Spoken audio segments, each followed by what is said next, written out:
नताशा अपने सारे गिले शिकवे भुलाकर अपने प्यार शांतनु से मिलने पहुंच जाती है। मैं जानती हूँ कि तुमने मुझे बहुत मिस किया है ना? कल रात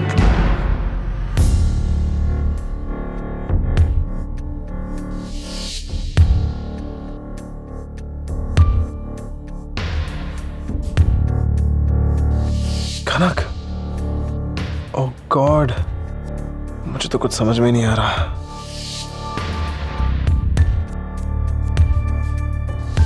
मैं कल रात कनक के साथ था। मुझे कुछ ठीक से याद क्यों नहीं आ रहा।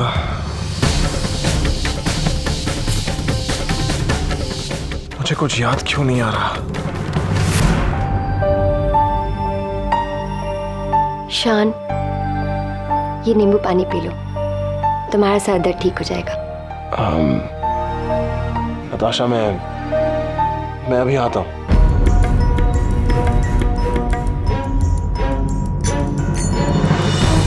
इधर खनक के साथ बिताए पल शांतनु को एक कश्मकश में डाल देते हैं।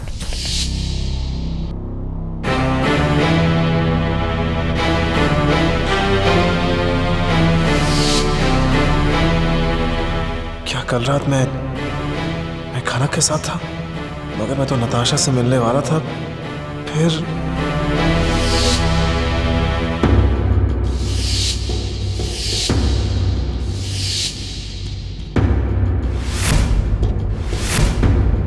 ये चोट कैसे लगी मुझे?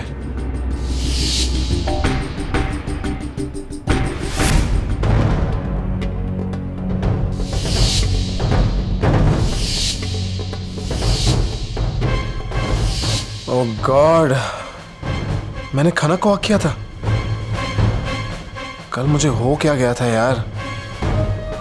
आई होप और कुछ नहीं किया।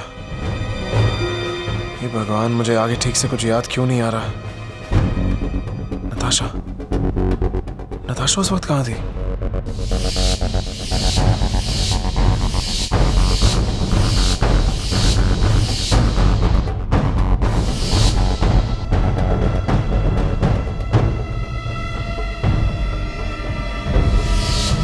खनक से मैं क्या कहूंगा? उसको कैसे फेस करूंगा मैं? खनक के दिल में शांतनु के लिए अनजाने में जगा एहसास उसे परेशान कर देता है और उसका दिल पछतावे से भर उठता है। दोबारा मुझसे ऐसी भूल ना हो। इस घर में मैं एक बंधन में बंधी हूँ। मैं इस घर की बहू नहीं हूँ। केवल आदा और बाई के लिए मुझे यहाँ रहना है। बस इतनी शक्ति दीजिए कि सूरज को कभी अपने आप से दूर ना कर सकूं।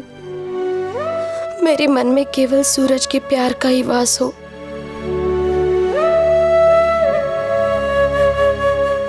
खुशबू के फोन पर अक्षय का शांतनु के लिए फोन आता है और वो उसकी शांतनु से बात कराने के लिए शांतनु के कमरे में जाती है कि तभी उसकी नजर बेड पर पड़ी एक इयररिंग पर पड़ती है।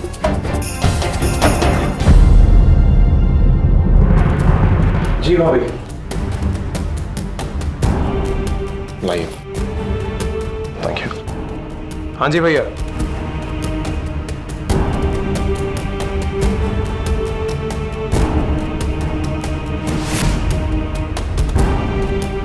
मुझे पता लगाना ही होगा कि ये इयररिंग्स यहाँ कैसे आए।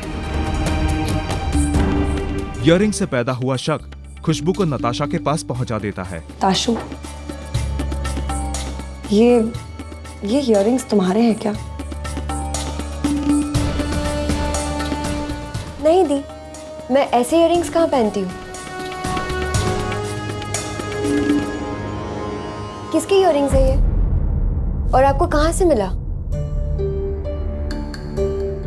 अगर ये इयररिंग्स नताशा के नहीं है तो फिर शान के कमरे में कैसे आए? I am getting worried now. क्या ये इयररिंग खनक का होगा? अगर ये इयररिंग खनक का है तो फिर ये शान के कमरे में, इसका मतलब मेरा शक सही निकला। कुछ तो गड़बड़ है। नशे की हालत में हुई गलती शांतनु को पछतावे से भर देती है और वो खनक से माफी मांगने के लिए उसके पास पहुंचता है। I'm really sorry खनक।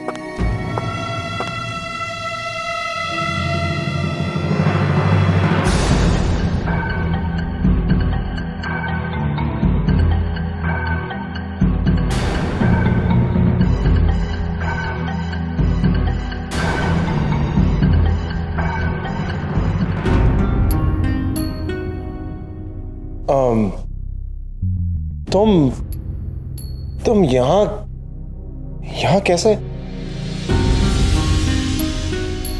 ये कैसा सवाल है? भाभी, अरे भाभी, अच्छा हुआ आप आ गई। देखो ना, मैं खनक से कब से कह रहा हूँ कि मुझे लंच दे दे, लेकिन इतनी देर हो गई इसने अभी तक दिया ही नहीं। और अब शायद मुझे खाली पेट ही जाना पड़ेगा।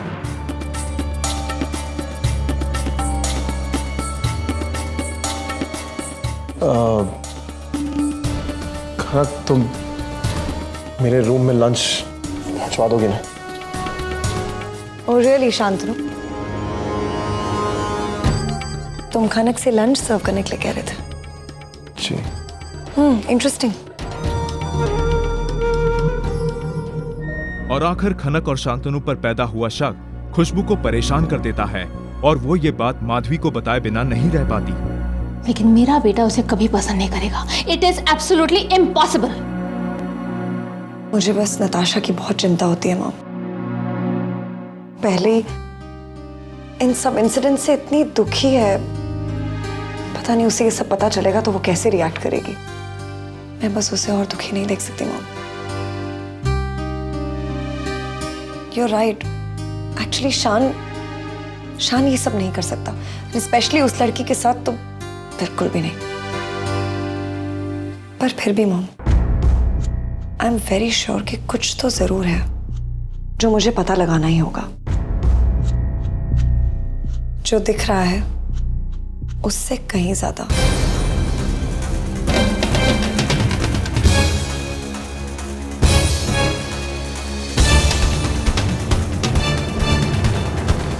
इधर अपनी गलती की माफी मांगने की कोशिशों में लगा शांतनु एक बार फिर खनक के पास पहुंच जाता है। खनक, मुझसे बात करने में प्रॉब्लम ही क्या है? बात करने में कोई हर्ज नहीं। यही सोचकर कल रात आपसे इतनी बातें कर रही थी, अपने मन की कह रही थी और आपके मन की सुन रही थी। पर जो हुआ वो ठीक नहीं हुआ। खनक, प्लीज दरवाजा खोल। शांतनु के जोर देने पर खनक उसकी बात टाल नहीं पाती और वो कमरे का दरवाजा खोलकर बाहर आ जाती है। खनक, तुम रो क्यों रही हो? खनक, प्लीज मुझे बताओ क्या हो गया? क्या बताऊं? कल रात आपके हाथ में चोट लग गई थी और फिर मैं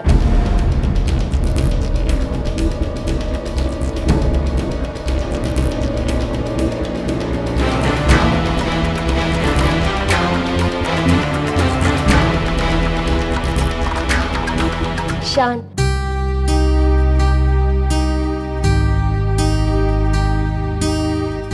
कल मैंने तुम्हें सॉरी कहा ना?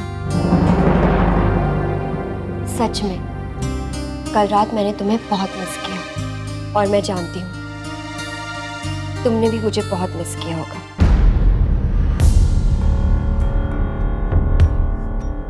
एक छोटा सा झगड़ा हमारे रिश्ते में कोई फर्क नहीं ला सकता। हमारा रिश्ता बहुत मजबूत है। ऐसे छोटे छोटे झगड़ों से हमारा रिश्ता नहीं टूट सकता।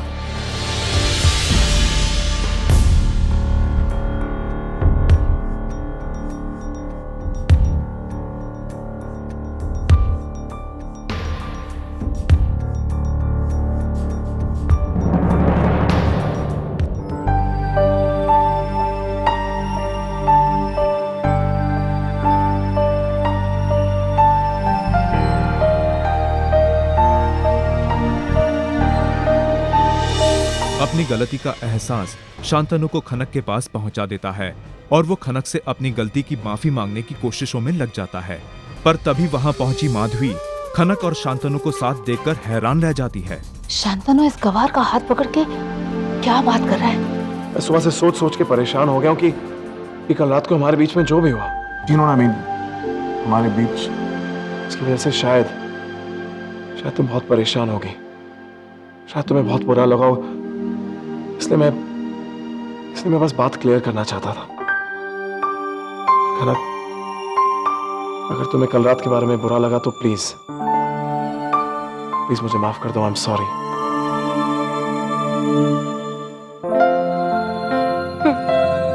वाह खनक।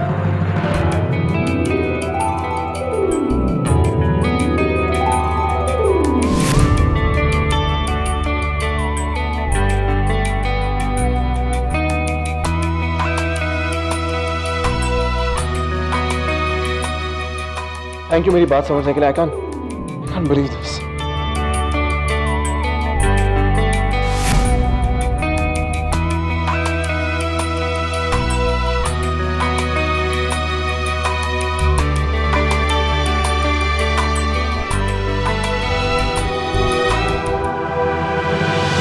इधर दादी माँ नताशा को मिस्टर अग्रवाल के एक फैसले के बारे में खबर देती है। अभी अभी तुम्हारे पापा का ही फोन था। मित्तल्स को तुम बहुत पसंद आई हो। क्या? ये क्या कह रही हैं आप दादी? वो तो डैडी के फ्रेंड का बेटा है जो यूके से आया है। लेकिन वो तो कह रहे थे कि उनकी तरफ से रिश्ता पक्का है और इसीलिए तुम्हारे पापा भी अभी अभी यहाँ आ रहे हैं तुम्हें घर ले जाने के लिए।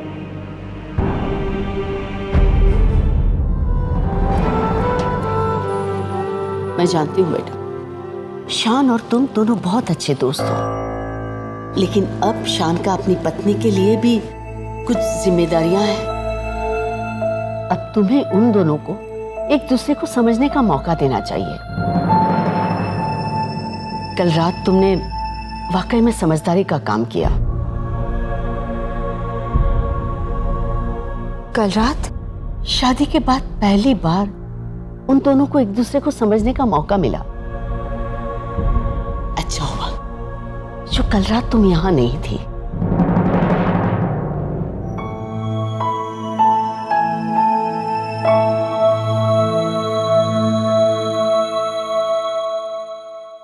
मैं अपनी शान को अच्छे से जानती हूँ। मुझे अपनी शान पर भरोसा है। Trust him. शादी के बाद पहली बार उन दोनों को एक दूसरे को समझने का मौका मिला। अच्छा हुआ जो कल रात तुम यहां नहीं थी। पर जो दादी कह रही थी वो क्या था? क्या शान मुझसे कुछ छुपा रहा है? वो मुझसे सुबह से ठीक से बात क्यों नहीं कर रहा है?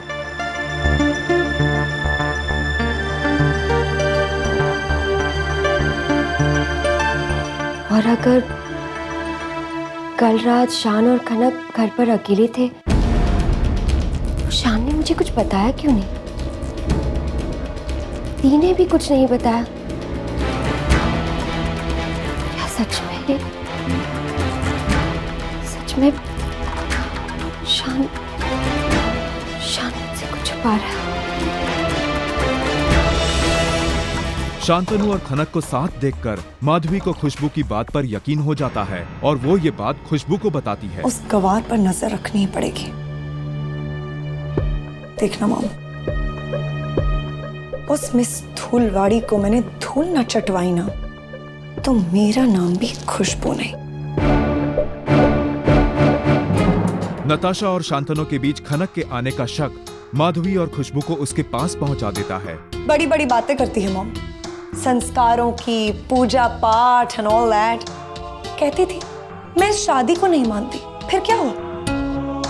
रात भर शांतनु के साथ अकेले गुजारने में तो तुम्हें कोई प्रॉब्लम नहीं हुई।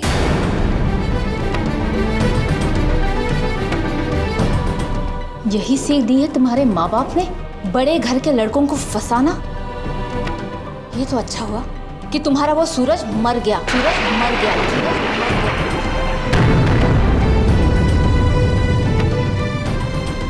वरना तुम्हारी ये असलियत देखकर बर्दाश्त नहीं कर पाता। आखिरी बार कह रही हूँ, चुपचाप इस घर से चली जाओ, क्योंकि ना तो इस घर में तुम्हारे लिए कोई जगह है और ना ही शांतनु की लाइफ में।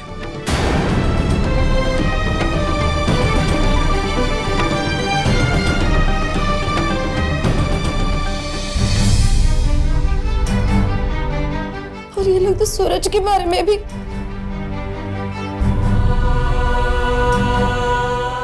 पर सही तो कह रहे हैं ना, मुझसे बहुत बड़ी गलती हो गई, बहुत बड़ी गलती।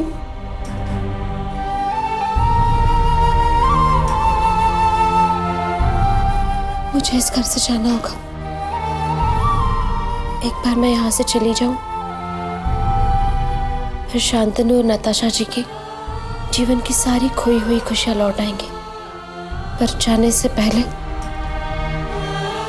मुझे नताशा जी से बात करनी होगी। मैडम तुम बहुत स्मार्ट हो, ये बात तुमसे ज्यादा देर तक तो छुपने वाली है नहीं। अब इससे पहले तुम्हें कोई और बताए मैं ही बता देता हूँ, वरना तुम्हें बुरा लगेगा ना। ठीक है, अगर शान मुझसे बात नहीं करना चाहता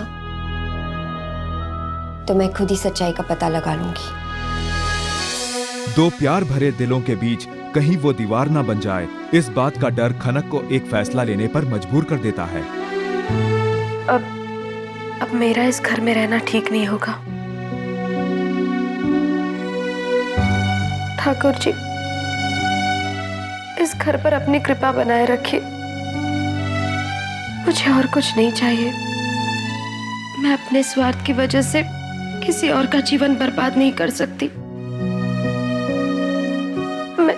मैं क्या करूंगी, कैसे करूंगी, मुझे कुछ नहीं पता।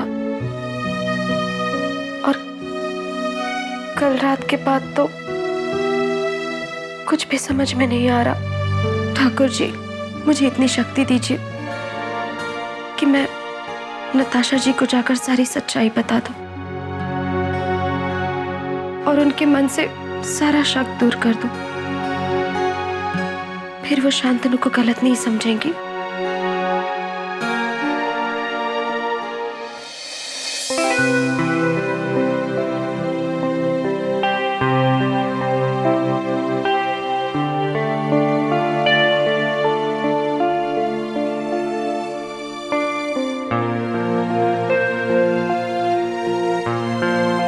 नताशा जी, नताशा जी, मैं जानती हूँ आप अंदर है। आप कुछ मत बोलिए, सिर्फ मेरी बात पूरी तरह से सुन लीजिए। मैं आपसे जो कहना चाहती हूँ वो कहने की हिम्मत तो मुझ में नहीं है, पर आपको ये सारी बातें जानने का पूरा अधिकार है।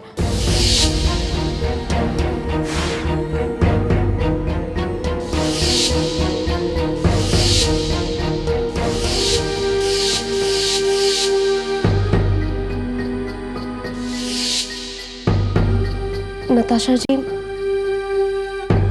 मैं आपके और शांतनु के बीच नहीं आना चाहती। मैं नहीं चाहती कि मेरी वजह से आप दोनों के रिश्ते में कोई भी दरार पड़े। ये मुझे कभी गवारा नहीं होगा। मुझे इस घर के सारे सदस्यों से बहुत प्यार मिला और मैं नहीं चाहती कि मेरी वजह से इस घर के किसी भी सदस्य को कोई भी तकलीफ हो। मैंने ये घर छोड़कर जाने का फैसला कर लिया है नताशा जी।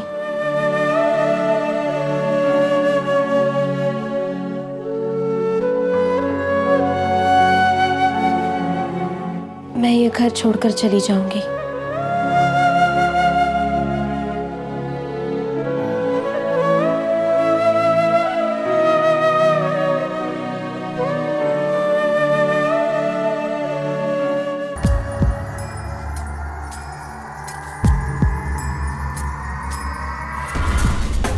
खुद को शांतनु और नताशा के प्यार के बीच दीवार समझ रही खनक का घर छोड़कर जाने का फैसला उसकी जिंदगी में कौन सा नया मोड़ लाएगा।